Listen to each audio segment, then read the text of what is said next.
নামাজ রোজার বদলাতে দুনিয়াদারি শেষে আমায় নামাজ রোজার বদলাতে চাই না বেহেস। সুবহানাল্লাহ। আমরা সবাই চাই কি চাই না? চাই কি যে পাগল নজরুল কি পাগল হও না? চাই না বেহেস খোদার কাছে নিত্য মুনাজাত করে হায় খোদার প্রেমের। আলহামদুলিল্লাহ। কি না পাগলামি করলো, সবাই মরিয়া হয়ে উঠেছে।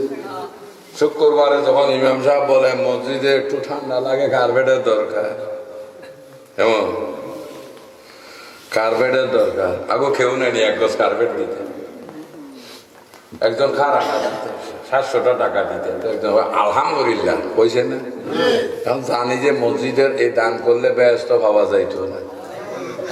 উদিন এক মাহবিলে করলাম, আগামী বছর মাহবিলে 5 কেজি গুস্ত খেয়ে দিবেন। নাম কাজ কেমন? আগামী বছর মাহবিলে এই বছরে 5 কেজি মাংস খেয়ে দিবে, আর ওই 5 কেজি মাংস উদ্দেশ্য কি জান্নাত যাবে। তো সবাই তো পাগল হয়ে গেলে, কেউ মাহফিলে দেখি, মসজিদে দেখি, কেউ মাদ্রাসায় দেখি, কেউ মাজারে দিই না। তো প্রশ্ন হলো মাজারে দিদি, মাজারটা খাইনি, এ না খাক, এর উচিত আরেকজনে খাইতেছে। তো এটা তো আল্লাহর ওলিদের কারাম, ঠিক না?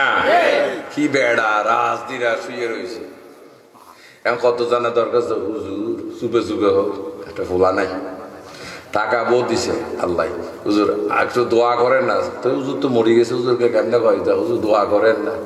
কোরআন কি বলেনি হুজুর মারা গেছে? কোরআন ফাইসালা দিছে, হুজুরের যে দিন দেয়া আছে। এটা কি শুধু কথা না বাস্তবতা আছে? কেমন? হ্যাঁ, এটা কোরআন শরীফে তো আছে, এটা তো ঠিকই, যে বাস্তব হলো আবু সালে কুর্দি রাহমাতুল্লাহ, যার কদম মোবারক এখনো কবর শরীফের উপর রয়ে গেছে। সুবহানাল্লাহ। কেমন? কারণ ওই আমি বলছিলাম মদিনা শরীফে গেলে কবরস্থানে কোনো ঠালামাতে দেখি নাই। গতবার আইছিলাম, ওই আবু বকরের ভাই বাজারটা খাইতে যাইতে হবে, আমি এতখান আমি খাই না, আপনার না খান, আপনার ছিল এটা আমরা খাইতে পারি।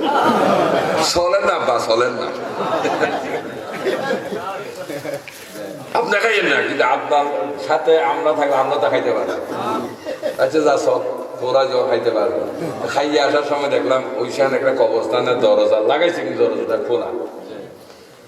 এখানে ছেলেটারে দেখছিলাম, বাবুল্লা কি ওই যে অটো চালাই দুলাল, তারা হইলাম যে যারা কাম কর, দরজাটা তো দিছিল বন্ধ থাকার জন্য, কে জানি খুলে গেছে, একটু লাগাই দিই। তো অনেকেই দেখে একটা তালাও মারে, ঠিক না বেটি? গরু ছাগল না, বাচ্চা কাচ্চা অনেক সময় খুলে দেয়, গরু ছাগল ঢুকে এখানে অস্ত্র পায়খানা করে দেয়, কারণ খবরস্থান পবিত্রতার প্রয়োজন আছে। তো খুলে দিতে একটা মারা তো যথেষ্ট, ঠিক না বেটি? আচ্ছা, যখন দোকান হয় তখন কি একটা মারে, 2-3টা মারে? আর স্বর্ণ দোকানে 5-7টা মারে। কথাটা কি মিছা না বাস্তব?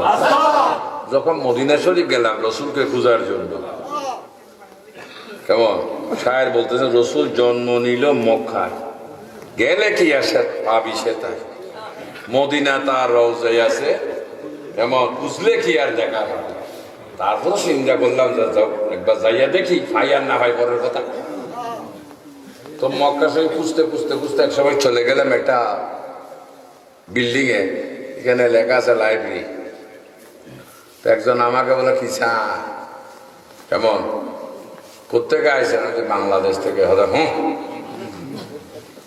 হ্যাঁ, কারণ বাংলাদেশের মানুষ একটা রসুল বেশি মহব্বত, এটি তাদের সহ্য হয়। তো এখানে কি রসুল নবী খুঁজতেছিলাম, এত ফাইজলামি করিয়েন না, এখানে কোনো নবীর বাড়ি টাড়ি না, এটা লাইব্রেরি দেখেন না, যা বাগেন। তাহলে যখন বাড়িতে যখন রসুল নাই এমন, তাহলে নিশ্চয় নবী বেড়াইতে গেছে।